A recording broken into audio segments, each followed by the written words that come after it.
I suppose, national kasi ang PDP, ang Hugpong, regional lang. So baka it's a prelude. Di ba sabi ni Inday Sara, tatakbo, baka tumakbo yung tatlo, o baka yun. There is probability that may happen. Binuksan ni dating Presidential Legal Counsel Salvador Panelo ang posibilidad ng pagtakbo ng mga Duterte para sa Senado sa darating na 2025 midterm elections.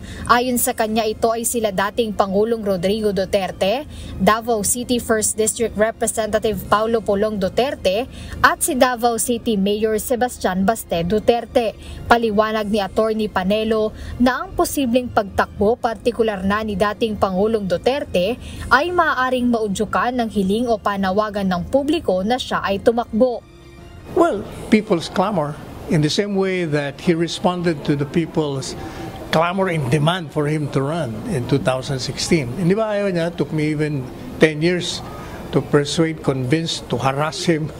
Di ba? Ayaw niya talaga eh. Talaga naman ayaw niya. The last moment, hindi siya nag-file eh. Hindi naman niya ikagugulat kung sakaling tatakbo talaga si dating Pangulong Duterte at nilinaw na ito ay hindi rin naman upang siraan ang kasalukuyang administrasyon.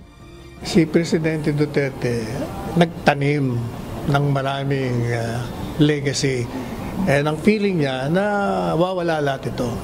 And people are clamoring for his return, so he will be forced to come out of retirement. Kaugnay nito, sinabi ni Attorney Panelo na ang mga Duterte ay hindi matatawag na oposisyon. Kasi pag sinabi mong oposisyon, lahat ng ginawa ng Marcos mali. Hindi naman sila ganoon eh. Pag tama, pareho ko rin. Pag tama ka, okay ka. Kahit na kaibigan kita, o kapartido kita, pag mali ka, talagang mali ka. Pangambalang anila na hindi maipagpatuloy ang kanilang nasimulan nang sila ay maupo sa pwesto. They are citizens of this country, very concerned of the welfare of the people. If they feel that the governance is wrong relative to the security, safety, and growth and development of the people, lalabas yan. Marami na silang pinunla na nangihinayang sila kung ito'y masira.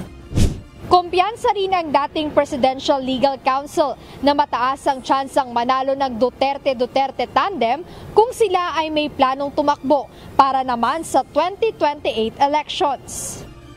Pag nagdeklara kayong tatakbo kayong dalawa, magbabalikan lahat yung mga lumalaban sa inyo kasi alam nila overwhelmingly mananalo kayo. Masyadong maganda yung pinunla nyo eh. Talagang kahit na yung popularity rating nyo, talagang hindi na titinag eh. Kaya mananalo kayong dalawa. Jedne Resina, UNTV News and Rescue. Diyos ang aming sandigan, serbisyo publiko ang aming pinahahalagahan.